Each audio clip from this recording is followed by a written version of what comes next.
They are some of the most common questions we get. How do you decide whether to do a Roth IRA conversion, how much to convert, and when? Today on Your Money, Your Wealth, Joe and Big Al hammer out the answers. Plus, how do you get a step up in basis on your primary residence? Retirement plan options for self-employed small business entrepreneurs. And the fellas explain financial advisors, financial planners, RIAs, and broker-dealers in their own unique way for the infamous Marcus of Tennessee/Alabama.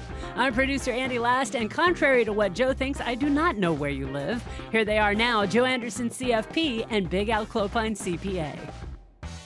We got Andrew from San Diego. He writes in, I have maxed out on my 2019 401k contributions at work, $25,000. Can I still make a $7,000 2019 contribution to a Roth IRA or 401k? Well, if you've already maxed out the 401k, Andrew, then the answer to putting more dollars in a 401k is no, unless they provide an after-tax component within the 401k. Yeah, but the quick answer is a regular 401k and Roth 401k get added together to the maximum of $25,000 when you're 50 and older. So you can't double up on that, but you could still do a Roth contribution if you're single and your income is below $122,000 or married and $193,000. So, and there is a phase-out period where you can do a little bit, but not fully.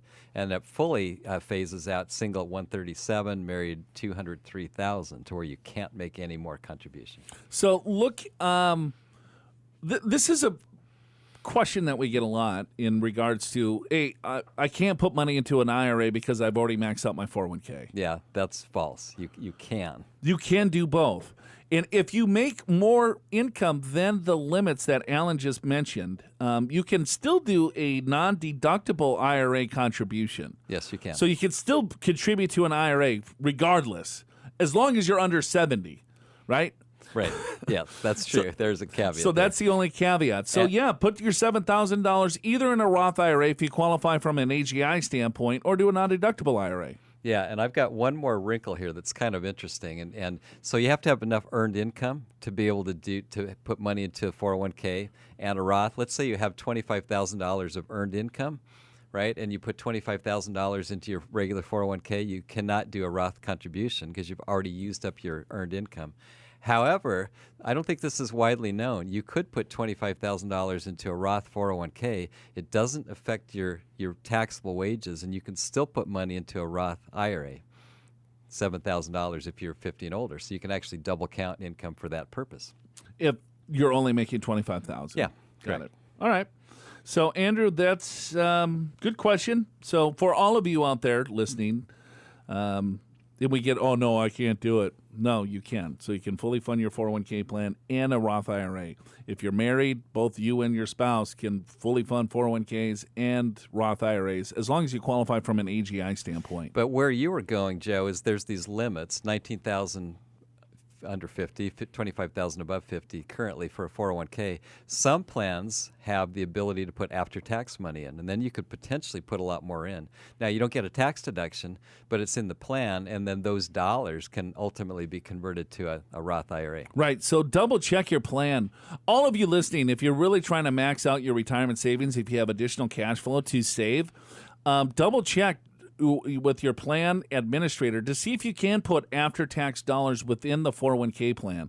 Because let's say you're already maxing out $25,000 pre-tax, you can put up to about $50,000 into a defined contribution plan via IRS limits, but it's up to the plan doc. But if your plan document allows, then you could put potentially another, let's say, $25,000 after tax, and then the next day you convert the $25,000 into a Roth IRA. It's a pretty cool deal. We'll call it a mega backdoor Roth or something yeah, stupid. That's what they do call it. All right. We got Jim from Santa Cruz, California. Okay. You know who's from Santa Cruz? No, Santa Clarita. Yeah. Mirror. Close. Very close. Not exactly. All right. Jim writes, hello, Joe. Big Al and Andy. Andy or Andy? It's A-N-D-I, folks. A-N-D-I. Oh, none of them were right. Yep. None of them. So, Jim, fail. I like that. I think it's funny that both of you act like you didn't know how my name is spelled. How would we? How would we? I don't write letters. It's like, Andy, I've tried to write you a postcard. And I couldn't figure out how to spell your name, so I didn't do it. Your show rocks. Thank you for the on-air answer to my Roth conversion question last month. I'm hoping you can help with one more. Believing that the Tax Cuts and Jobs Act will not be permanent, I expect to be in a higher tax bracket in retirement than the 22% bracket. I have around $400,000 in qualified accounts with Schwab and Vanguard and about $50,000 in Roths. My employer now offers a Roth 401k. But since both brokerages make it very easy to do Roth conversions, I'm inclined to continue to contribute to the regular qualified 401k. I can decide in December if I want to execute a Roth conversion at Schwab or Vanguard. This keeps the option of deductible contributions open until I am certain that I want to make a conversion and know that I have the cash to pay the resulting taxes. I cannot see any downside to waiting until the year end to make this decision. Am I missing something? Thanks to you and your team for everything you do. All right. Okay. What do you got, Al? I got an answer here. I like it. And let's see, we got mixed up on the pages. It's Page 6. 6. Okay, 6 to 7. Okay. Here's why I like it, Joe. It's because if you, and it comes out same, if you end up converting the same amount that you were going to put in a Roth side of a 401k. So it's same. So I don't really care in a sense. But in another sense, if you do the Roth 401k, you can't change your mind later on. Whereas if you do the regular 401k, creating a tax deduction, and then in December, that's when you actually decide how much you want to convert based upon your known income at that time. It just gives you a little bit more flexibility. The only problem there is don't forget to do it in December, because then you would miss that opportunity. So I like it. Jim, I would do the opposite. I know, and I know why you're going to say that. Because, why? So because you get the money in sooner and get the tax-free growth. I like the flexibility more than I like your answer, but go ahead. Yeah, but real life happens, though. You're a CPA. I know you would like that answer, the flexibility. Oh, I'd have my spreadsheet. Yeah, right? I'd have an alert. December 2nd, look at spreadsheet. I would. I would be flashing lights. Your watch is beeping. What's that? Oh, I got to look at my Roth conversion numbers. I'd be in a client meeting. Excuse me, 1 second. I got to check my own conversion. I got to execute my own conversion. All right. So here's the deal. It's easier to execute. Yeah, I get that doing a conversion at Schwab, Vanguard, Fidelity, anywhere. It's really easy to do a Roth conversion. However, the likelihood of you doing the conversion or getting the money into a tax-free account is more probable if you just set it and forget it. Yeah, I do agree with that. Right? Now you got the $25,000. I don't know how old Jim is, but let's just assume he's got $25,000. He's over 50. Well, most of our listeners are kind of under 50. Lately, it seems. Do we know what the demographic is of our listeners? Didn't you ask that in our survey? How old are you? Yes. Yeah. I asked them how close they are to retirement. Yeah, and we had 3 participants. Yeah. That's my mom. Wasn't a big enough sample size. I think we got to ask that. We got to You dive in actually a want to little know bit how old people are. deep. Okay. What's your age? What's your, we could give a range. Yeah. Right? 20 to 25, 25 to 30, 30 to 40, whatever. So we had 35% that were already retired, 33% that were more than 10 years from retirement, and 30% that were 5 to 10 years away. Oh, well, just right. A third. Yep. So, okay. Well, I got to. Cam? So, if for those of you that have a Roth provision in your 401k, so Jim is saying, should I just do the Roth 401k, get it in there, have the tax-free growth, and then I'm good, I'm done. Or he wants to be a little bit more strategic and say, you know what, I'm going to go pre-tax, and then I'm going to convert at the end of the year. If this was 2 years ago, I would like that strategy a lot more, because that's what we would advise you to do, because you can back then you could recharacterize the conversion. Yeah, and we would tell you do it in January. You got full year of tax-free growth, and then you can recharacterize what you need to next year. Right. Can't do that anymore with the new Tax and Jobs Act. So it's like, all right, well, I'm going to convert, and then now I got to write a bigger check in April, and that's kind of a pain in the ass, and then I'm going to be upset because I hate paying taxes, and then now I got to write this check. But if you already just get it in the Roth IRA now, it's done. Yeah, because your withholdings changed and everything. It's done. So maybe I'll say it this way: if you're an accountant or an engineer, do it your way. Yes. And if you're like me, everyone else, if you're just like a schlup, if you will set your alarm on December 2nd, beeping, and if you will not be too bummed out when you owe taxes in April. And and understand the tax consequence and all that other stuff. Right. Well, there could be penalties. Could be. Whether you do a Roth conversion at the end of the year or not, given that December 31st is approaching fast, you'll want to check out our tax planning checklist in the podcast show notes. It's got the list of all of the documents and information you'll need to file your taxes, information about Roth conversions, the 20% qualified business income deduction and charitable gifts, and most importantly, it lists some tax-saving strategies to implement before December 31st. Click the link in the episode description in your podcast app to go to the show notes and download the 2019 tax planning checklist for free. You'll also see the link to Ask Joe and Big Al. Click that and send in your money questions via voice message or email. Terry from Denver, Colorado. I'm glad you know where that is. What state is it? Thank you very much. Good thing I have a map handy here. Hi, all. Didn't want to prioritize. Love the show. All right. Very good. Pretty sure I'm good for retirement, but wanted to run the numbers by you. I'm 60 and retired last month, and my husband is 59 and plans to retire within the year. We have $1.8 million in tax-deferred 401k and IRA, $1 million in taxable, and $72,000 in Roth.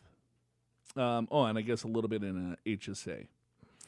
The tax hit is huge this year, so no Roth conversions.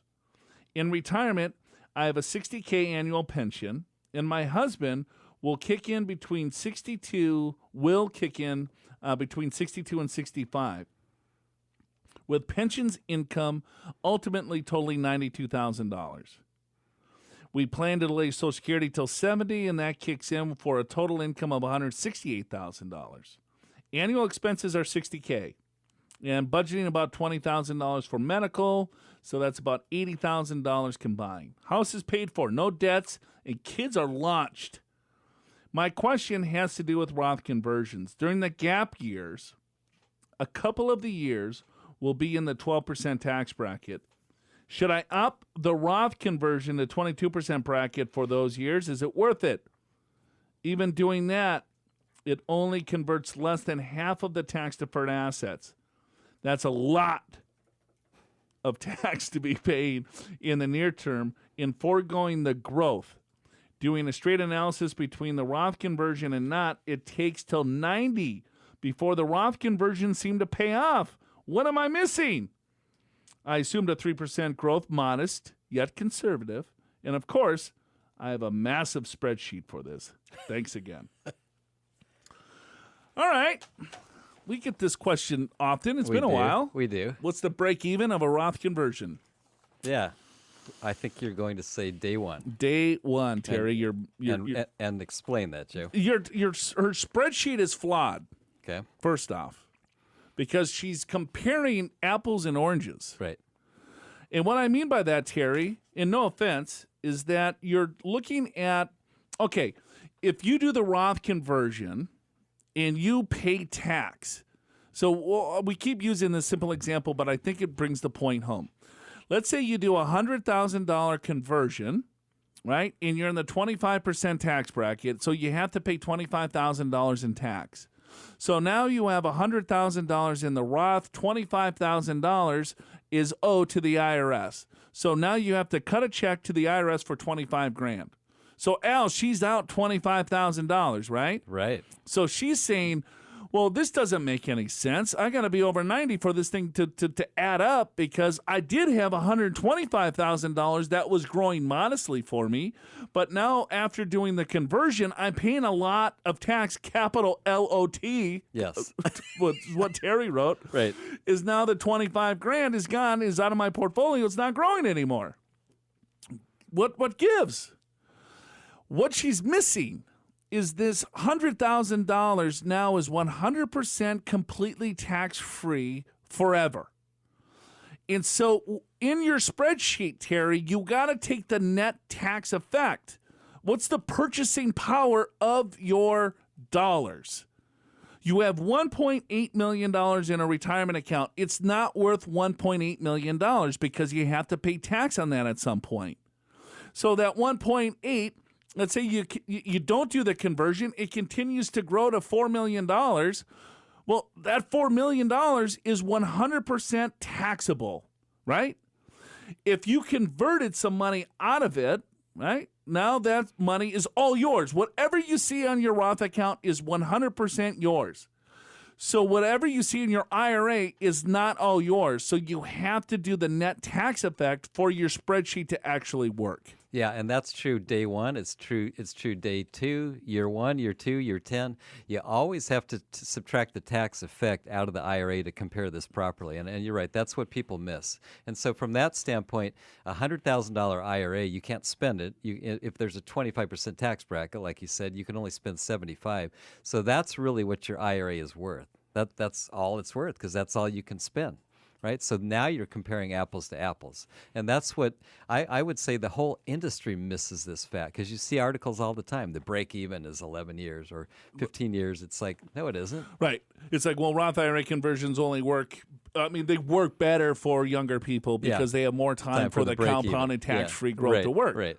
Because, Terry, hear me out. Let me explain the example this way, is that you have the $100,000 in the IRA, you have $25,000 that's sitting in a brokerage account, and it's invested modestly.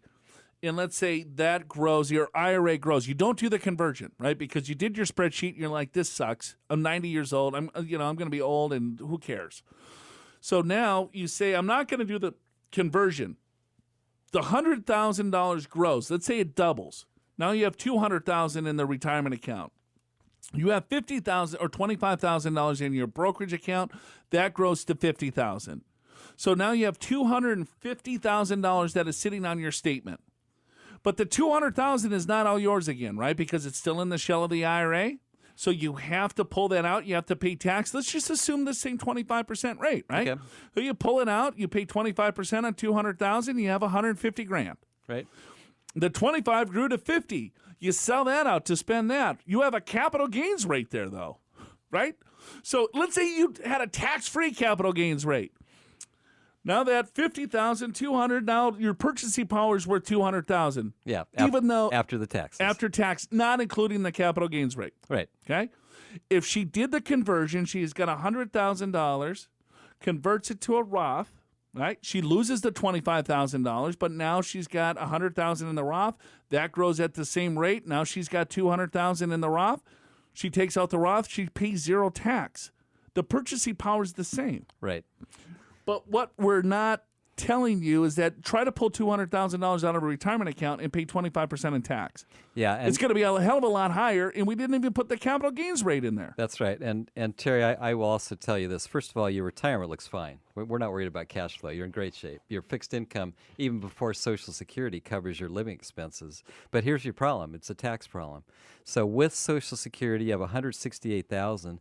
By the time you withdraw money out of your IRAs at age 70, it could be close to $4 million. So we'll just use that figure just because it's easy math. And we're using a $1.8 million in retirement account and just doubling it over 10 years. Doubling in 10, 11 years, something like that. So that means the required minimum distribution will be about $160,000. So now we're going to add $160 to $168. So your income is about $320,000 in retirement. Now, there'll be some kind of probably standard deduction or itemized deduction. You'll probably pay taxes on $300,000. Under the old tax system, which comes back in 2026, you are subject to alternative minimum tax, and you will likely be in a 35% bracket. I would actually do conversions to the top of the 24. Because this is the lowest rate we've seen in our lifetime for these sorts of things. So this is a huge opportunity. You would certainly, it's an absolute no-brainer to do it to the top of the 22, but I would actually do it to the 24%. You have plenty of money outside of retirement to pay the taxes. You will end up in a such better position. And if you run your spreadsheets properly, net a tax on everything, you'll see how much better you end up. You have to look at it, kind of think of it like this, Terry, and then we'll break. Is that when you pay off a mortgage, right? Your net worth doesn't change the day one. Yeah. You know what I mean? That's right. You have a big fat mortgage in your retirement account. By doing a conversion, you're just kind of paying the mortgage off. Getting rid of that. Getting rid of it, and then you're stop paying the interest payments forever. And your house is going to continue to grow. Or you have a partner within your IRA that you're just buying your partnership back so that you can have all of the growth and wealth for yourself. The retirement accounts are great. We're not saying that they're not, but in your specific situation, if you ran your spreadsheets a little bit differently to show apples to apples of net after tax wealth, you would find that doing the conversions would be a huge, huge benefit. So hope this helps, Terry. Hope it helps. Good luck and congrats on building a wonderful retirement nest egg. Mike, he writes in from San Diego. He goes, hello, Big Al. Hello, Mike. My story and how do I apply for step up in basis? So this is just for you, bud. Okay. First, I love how Mike writes here. Yeah. The wife and I. The wife. I bought the house. First, the wife and I bought the home here in San Diego. I love it. For $240,000. In October 2011, my wife passed away. Ooh, sorry to hear that, Mike. Bad. Unknown home value at that time. In August 2012, I refied the home. The appraisal value was $550,000. So that said, now in November 2019, is it too late to file for a step up in basis? If it's not too late, what Fed tax forms do I use? Finally, what is that stepped up value if we used a 500K number? 500,000 or 240? 120 divided by 2 equals 120. 120 plus 500 divided by 2 equals 250. 120 plus 250 equals 370.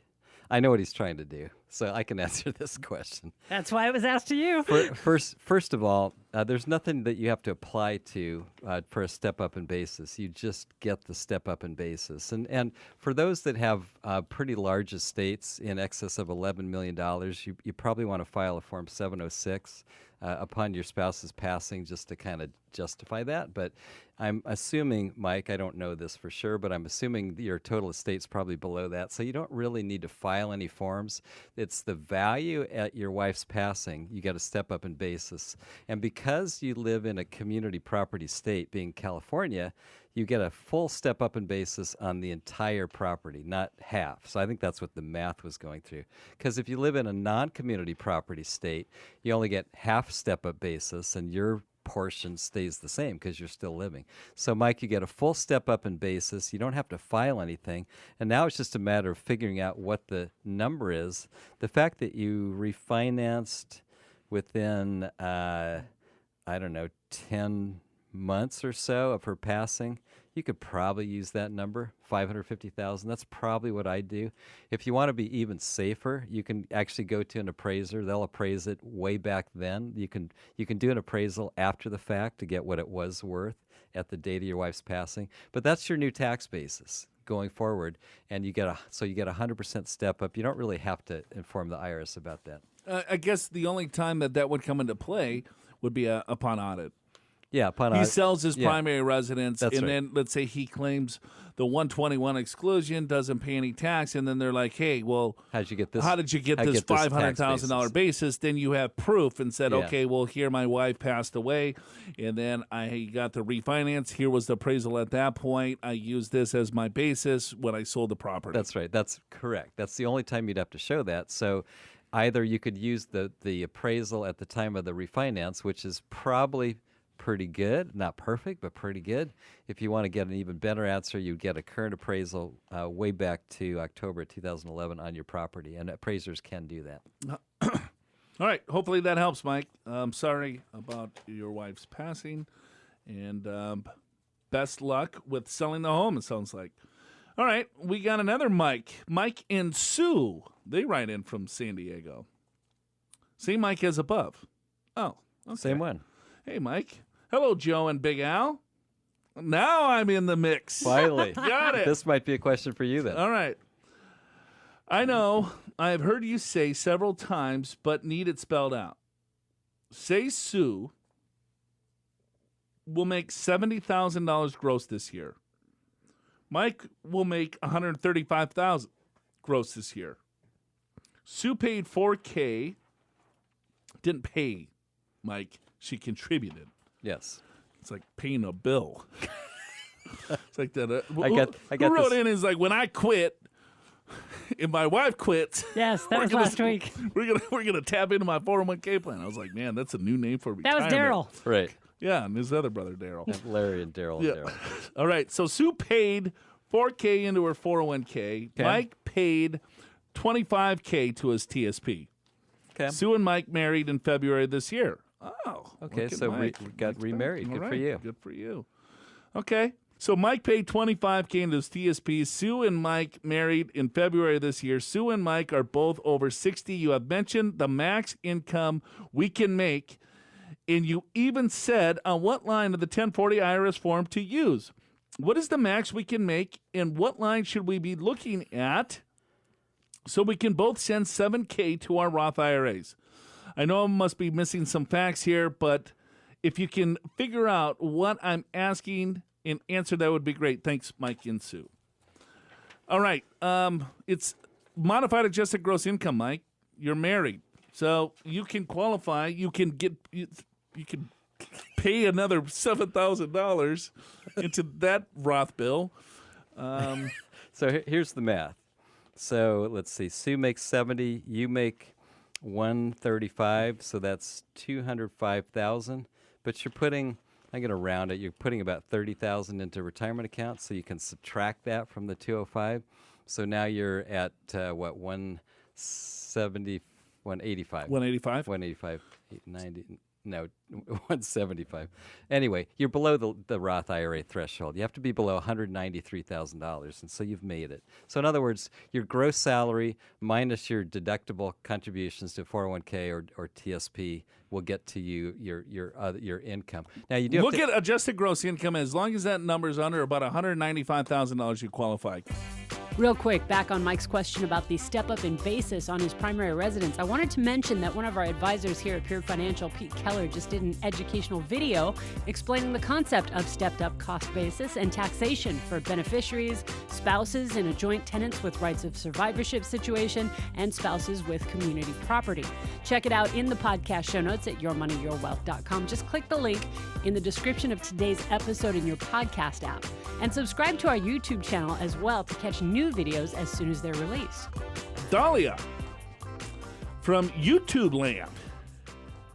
Huh. Where the hell's YouTube land? it's on your computer She doesn't want to or your phone. She doesn't want to disclose where she's from.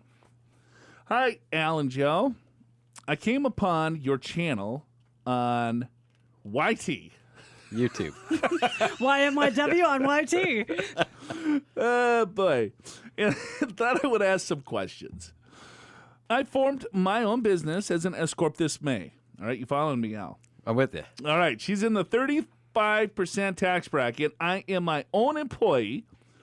I am setting up my own payroll and looking into 401k options. I'm single, no dependents. I have one property, which I don't live in, and bought for my parents. Here are some questions. All right. Okay. Number one. Good start.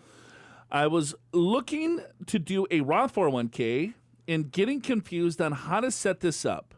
Do you have a company that you would recommend? Currently, most of my investments are with Schwab, and they say they don't have 401k with Roth features. All right, number one, let's... You could set up a solo 401k at Schwab, but their plan doc for solo 4. I guess we should explain what a solo 401k is. Yeah, let's start there. All right, so Dahlia is self-employed, only employee, wants to set up a retirement account. A solo 401k allows Dahlia to set up a retirement account for her business to just shelter more money in a retirement account than probably any other plan. Well, yeah, then a SEP IRA. or a standard IRA, or a simple. Not as much as a defined benefit. I knew you were going to go there as soon as I said that. Laid it out there. It's like middle. Okay. But it's a really good plan for self-employed business owners that don't have employees, because you basically can set up a 401k with employee and employer profit-sharing components, and so you can actually put quite a bit away. But to set up a solo 401k, you have to be the small business owner. You do, correct. You can't set up a solo 401k if I'm an employee at XYZ company. That's accurate. Right? So I'm an employee of Pure Financial Advisors, and Pure Financial Advisors has a 401k plan. I cannot choose to say, you know what, I'm not going to participate in that plan. I'm going to set up a solo 401k plan over at Schwab. That doesn't fly. You have to be self-employed to set up a solo 401k plan. Do we have any recommendations? You can go to TD Ameritrade. They have it's the plan doc. Yeah. So like Fidelity, I know, doesn't do the Roth, and Schwab doesn't do the Roth plan component of it, but TD Ameritrade does. Yeah, and I'm not 100% sure that Schwab doesn't do it, but here's the way that you do it. You open up a solo 401k, and then you see if there's a Roth option. There's no such thing as opening up a Roth 401k. You open up a regular solo 401k with a Roth option. Roth provision? Roth provision, Roth option that allows you to do either. So that's the starting point. But I think he's already went to Schwab, or she went to Schwab. I'm pretty sure Schwab has a Roth option. I don't think so. Well, we'll just have to agree to disagree. Well, I know for a fact, because we have money at Schwab. Not much. Yeah, it's. I know you got more money in your bank account than we do at Schwab as a company. And we have money at TD Ameritrade. Yes, quite a bit. And then we have client dollars at Fidelity. Right. So we use all three custodians, mainly Fidelity and TD Ameritrade. Correct. And anytime I've set up a Roth 401k for a client, I have to use TD Ameritrade because Fidelity does not. Fidelity does not have one. And so I'm assuming that if Fidelity doesn't, and she's already asked Schwab, and they said no. Yeah, I would just maybe ask again. Yeah, I would ask again too. I would ask again. What you're looking for is a solo 401k with a Roth option. That would be the way to ask it. Get someone else. Just make sure. And you are right, Joe. We know for sure TD Ameritrade has one. Number two, if I did the Roth 401k, the $19K employee contribution would be a deduction, not a benefit for me as an employee. So I would be paying this in post-tax dollars. Is that right? Well, the $19 is not a deduction. Well, it's a deduction. It's a post-tax deduction. It's a post-tax. Yeah. So let's add. That's an oxymoron, isn't it? And it's $19,000, not $19. Post-tax. It's not a deduction. Well, it's deducted from your net pay, so you could call it. That's a contribution. All right, post-tax contribution. Okay, perfect. All right, okay, I'll agree with that. All right. So your thinking is right. It's not a tax deduction if you're trying to say it that way. It's a post-tax, which means that the $19,000 goes into the Roth side of the 401k. You do not get a tax deduction, so you're still paying tax on that $19,000.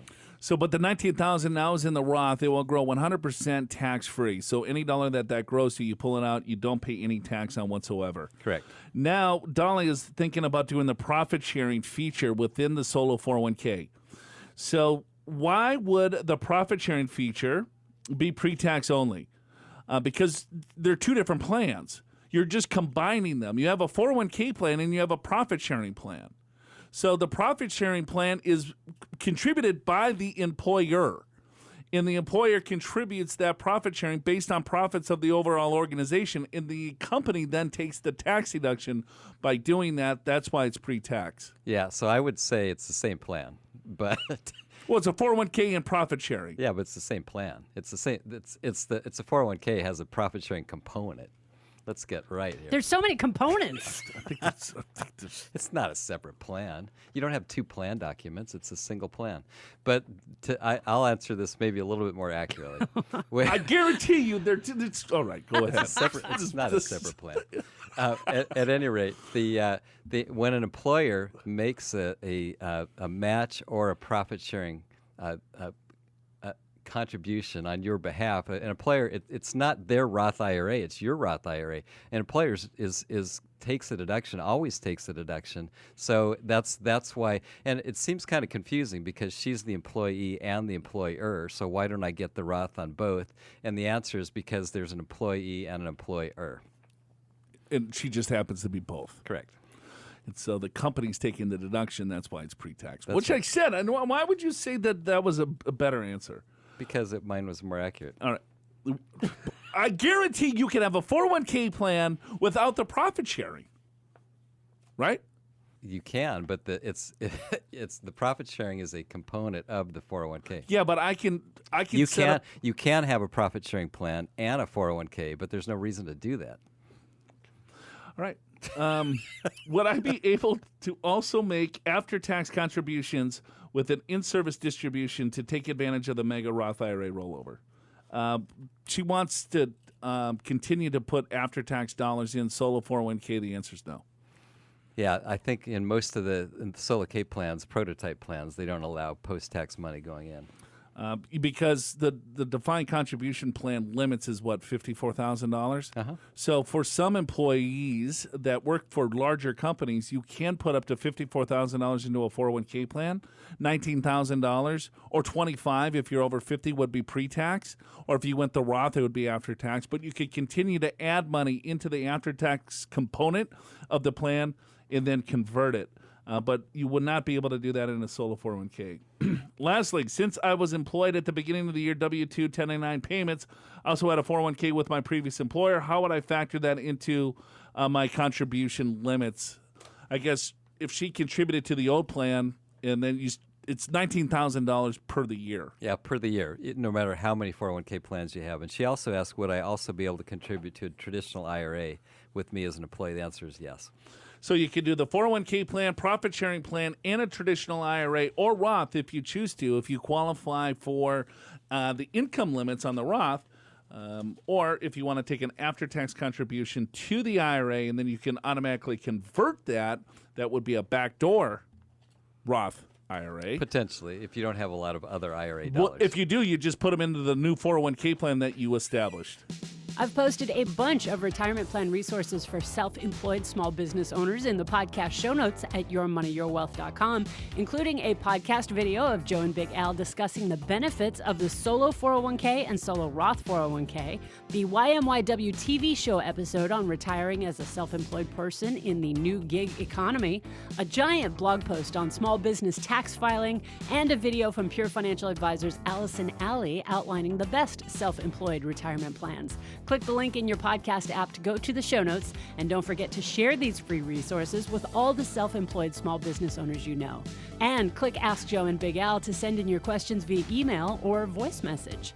Our good buddy Marcus from Tennessee/Alabama, wherever the hell he is, he actually gave us a voice recording. You guys asked and Marcus provided. Let's see what Marcus got to say to us. Hey, hello. How y'all doing? This Marcus from Tennessee, Alabama, Roll Tide. No, actually, that's not my voice. But yeah, this is Marcus from Alabama/Tennessee, Tennessee/Alabama. Yeah, I want to call in, give you a brief history of the whole Tennessee-Alabama thing. All right, so here how it go. Before we get started, man, keep up the good work on the show. I thoroughly enjoyed the show. So I don't quite remember when it was, but one time when I emailed in, I had a question. I think it was about the estate tax. I don't remember. Joe said, hey, we got Marcus from Alabama. And I was like, wait a minute. I don't remember putting in my location on the email. I was like, where in the world did they get that from? So I went back and I looked over the email, and I was like, no, I didn't say I was from Alabama. Then I realized what happened. I scrolled down and I had my phone. I left my phone number. And it was at that moment I realized how important and valuable Andy was to YMYW. Because she looked at my phone number and said, hey, this is Marcus from Alabama. So the next time I emailed in, I was going to be a little petty, right? I was going to be a little petty and say, all right, technically, yes, I'm from Alabama, but I'm emailing from Tennessee. And so since I got a big reaction out of that, I said, well, you know what? I'm going to keep doing it just to mess with them. So that's the story of Tennessee/Alabama. Hey, keep up the good work. Thoroughly enjoy the show. And got a couple suggestions, recommendations, and a question. I can't speak for all of your listeners, but I strongly believe they would prefer a 2 episodes a week podcast from YMYW. I don't know. I mean, I know y'all busy, but just marinate on that for a little second. I think y'all can make that happen. I appreciate that. And so now to the question. Could you go over the differences between a financial planner and a financial advisor? Do they do 2 different roles? And then after that, what's the difference between like a registered investment advisor, a broker dealer, and all that jazz? All right. Thank you very much. I probably could Google this answer. In fact, I probably already did in the past, but why Google when you have YMYW? Anyway, thank you for all your hard work and thank you for answering the question. Bye. Wow. That's fantastic, Marcus. Marcus, Tennessee, Alabama. Yeah.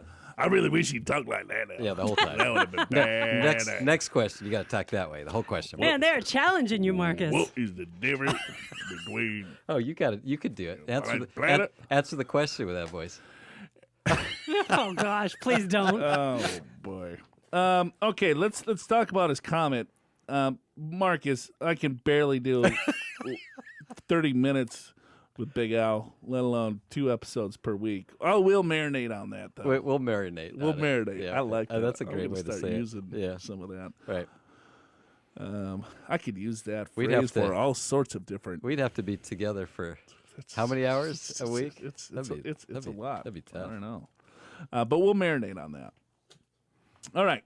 So what's the difference between a financial planner and financial advisor? Nothing really. I think what you really want to look for is the designations behind whatever title they give themselves, right? Because I call myself a financial advisor, I call myself a financial planner. Some people ask me what I do. I usually say I'm in finance. Yeah. You know what I mean? Because I Right. don't want to go through the whole BS. Right.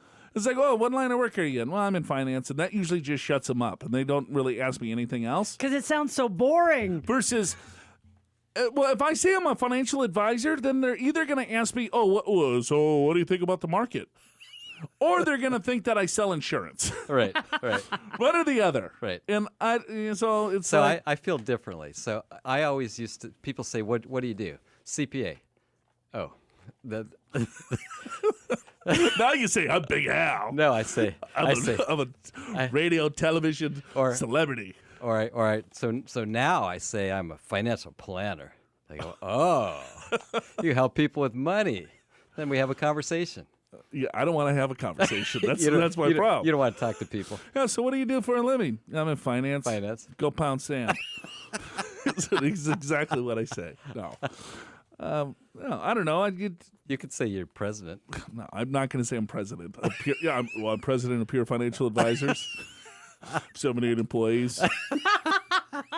I'm on TV, have a podcast. Yeah, right. No, I don't even know. You don't go there? Not even a little bit. Okay. Only if I've had a couple bars and she's cute.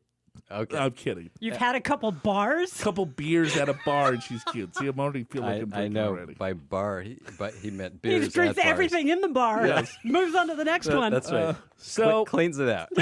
I would look at designation. Big Al's a CPA. I'm a certified financial planner. So I would look more on the designations. I would look in. Then I like your second question or comment here is that what's the difference between like a registered investment advisor and a broker dealer? An RIA can be both, though. I mean, they can be a registered investment advisor that's under a broker dealer. So they're wearing 2 hats. That's called hybrid. Yeah. And it gets a little confusing. A straight RIA is just fee only, right? You, Marcus, would be the boss. You're paying that advisor, and there's no other compensation, right? If I'm with a broker dealer, you could be charged a fee, but then you're also paying commissions within the products that you're going into. So there's conflicts of interest there. Could be. Could be. Yeah, if it's, and the registered investment advisors generally are under a fiduciary standard, meaning that they are required to give the advice that's in your best interest. Where broker-dealer is a suitability standard, which basically means as long as the product is suitable, they can sell it to you, whether or not it's the best one. So we feel like that's a pretty big distinction. That's why we would encourage almost anyone to use a fee-only fiduciary. Fee only fiduciary, registered investment advisor, certified financial planner, CPA, CHFC. That's another good one. CHFC, CFA. CFA. Yeah, CFA is a good one. Chartered Financial Analyst. Yep. CHFC. That's a chartered financial consultant. Those are like a little old school before the CFP. Mm-hmm. All right. Well, Marcus, that was a lot of fun. I really appreciate you leaving a voice message. See, you can do this. So I guess another thing, too, is if you do want us to do a couple of episodes per week, just write us in. We need more. Yeah, we need more questions. We need more feedback from you guys to see if Marcus is the lone wolf, which I think he is. And realize that if you don't tell us where you're from, we're either going to make it up or I'm going to figure it out from your phone number, and it might be wrong.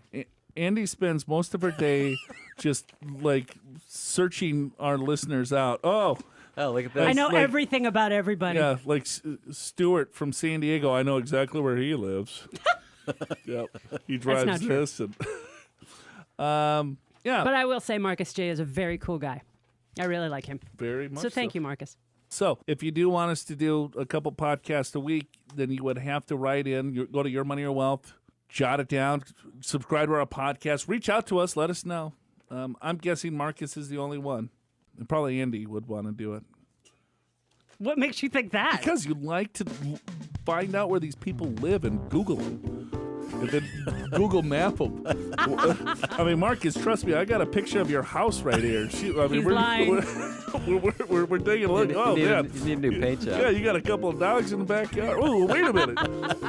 You got someone sneaking around that back shed. Just call me Sherlock. All right. Thanks a lot for listening, folks. Send us your email questions at yourmoneywealth.com. We'll see you next week. You too can leave a voice message just like Marcus did, or send us an email. Just click the Ask Joe and Al on air banner in the show notes. Click the link in the description of today's episode in your podcast app to get there. And if you're a fan of the derails like Andy is, stick around to the very end of today's episode. Your Money, Your Wealth is presented by Pure Financial Advisors. Click the free assessment button at yourmoneyyourwealth.com to sign up for a no-cost, no-obligation 2-meeting assessment, either in person or via web meeting, with a certified financial planner from Pure. Pure Financial Advisors is a registered investment advisor. This show does not intend to provide personalized investment advice through this broadcast and does not represent that the securities or services discussed are suitable for any investor. Investors are advised not to rely on any information contained in the broadcast in the process of making a full and informed investment decision. May I say, it's nice to be back after a 2-week vacation. Yes. To New Zealand. Good to have you back. Well, thank you. It was fantastic, by the way. I contemplated never returning. I was contemplating you wouldn't show back up. I wonder if Mike talks in third person all the time. He would drive me absolutely nuts. That is, I'll give you listeners, that's one of Joe's pet peeves. Oh my God. If I ever call myself Big Al, Big Al feels this way. Joe would just throw a cup of God, coffee it's just like, oh my God, we were just interviewing this guy today. He's like, yeah, well. Yeah, he did he use the third person. The third person. I was like, you just lost a job. That's it. Wow. I was thinking you were thinking. Yeah, Joe hates people talking in third person. Joe really gets annoyed.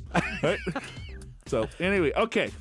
You can binge all 248 episodes. This is 249. We have a very iconic show next week, Al. Yeah, 250. 250. How are we going to celebrate? I think it's going to be very similar to today. Marcus wants us to do 2 podcasts a week. There's got to be more than 4 people to request for us to even think about it. We'll probably get people saying 1 a month is fine. I would say 1 a year.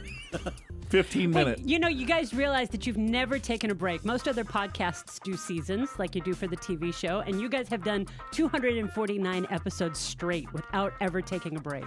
Yeah. Well, my question is, where's the other 5,000 that we did before?